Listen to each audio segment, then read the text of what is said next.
Ashwini madam ಅವರ ಜೊತೆಗೆ ಮಗಳು ಧೃತಿ ಮತ್ತೆ ವಂದಿತಾ ಅವರು ಸಹ ಅದ್ಭುತ ಸಮಯವನ್ನ ಕಳೆಯುತ್ತಾರೆ ಮನೆಯಲ್ಲಿ. ಅದ್ ಬಿಟ್ರೆ ಅಶ್ವಿನಿ ಮೇಡಮ್ ಬೇರೆ ಬೇರೆ ಕೆಲಸ ನಿಮಿತ್ತ ಓಡಾಡ್ತಾ ಇರ್ತಾರೆ. ಸಿನಿಮಾದ ವಿಚಾರ ಆಗಿರ್ಬೋದು, ಗ್ರ್ಯಾಂಡ್ ಓಪನಿಂಗ್ ಫಂಕ್ಷನ್ಗಳು, ಈವೆಂಟ್ಸ್ಗಳು, ಹೋಟೆಲ್ ಓಪನಿಂಗ್ ಎಲ್ಲವನ್ನೂ ಕೂಡ ಅಟೆಂಡ್ ಮಾಡ್ತಿರ್ತಾರೆ.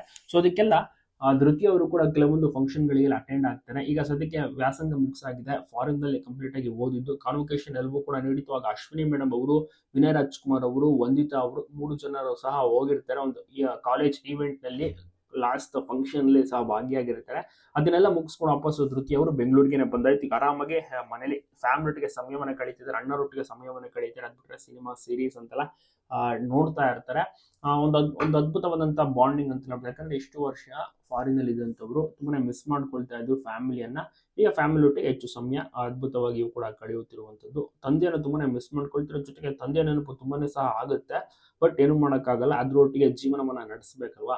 ಅಭಿಮಾನಿಗಳು ತುಂಬಾ ಜನ ಮನೆ ಹತ್ರ ಸಹ ಬರ್ತಾ ಇರ್ತಾರೆ. ಸೊ ಅವ್ರನ್ನೂ ಕೂಡ ಮಾತನಾಡಿಸ್ತಾರೆ.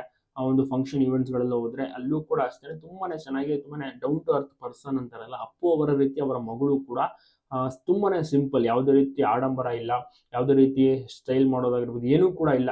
ತುಂಬಾನೇ ಸಿಂಪಲ್ ಆಗಿ ಕಾಣಿಸ್ತಾರೆ ಧೃತಿ ಅವರು. ಸೊ ಹೀಗಾಗಿ ಎಲ್ಲರಿಗೂ ಕೂಡ ಇಷ್ಟ ಅಪ್ಪು ಬಾಸ್ ಅವರ ಕುಟುಂಬ.